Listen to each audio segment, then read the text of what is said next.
আসন্ন টি-20 বিশ্বকাপ থেকে বাংলাদেশকে আনুষ্ঠানিকভাবে সরিয়ে তাদের জায়গায় স্কটল্যান্ডকে অন্তর্ভুক্ত করা হয়েছে, এমন খবরই প্রকাশ করেছে ক্রিকেট বিষয়ক ওয়েবসাইট ক্রিকবাজ। ভারত ও শ্রীলঙ্কার আগামী 7 ফেব্রুয়ারি থেকে টি-20-র দশম আসর অনুষ্ঠিত হওয়ার কথা। আসলে বিষয়টি সময়ের অপেক্ষায় ছিল। ব্রিটিশ দ্বীপপুঞ্জের উত্তর পশ্চিমের আইসিসির সহযোগী দেশ স্কটল্যান্ড বাংলাদেশের জায়গা নেবে এমনটাই প্রত্যাশিত ছিল।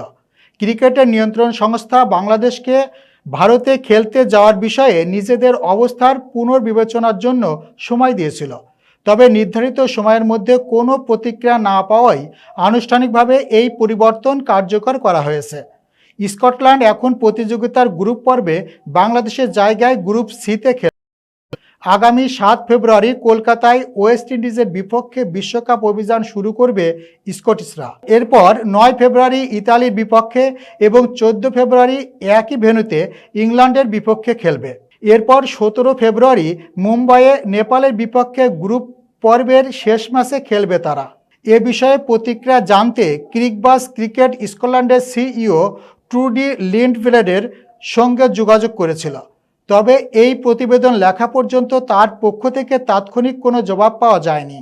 যদিও ক্রিকবাজ জানতে পেরেছে দুবাই ও এডি নভরার মধ্যে ইতোমধ্যেই যোগাযোগ স্থাপিত হয়েছে।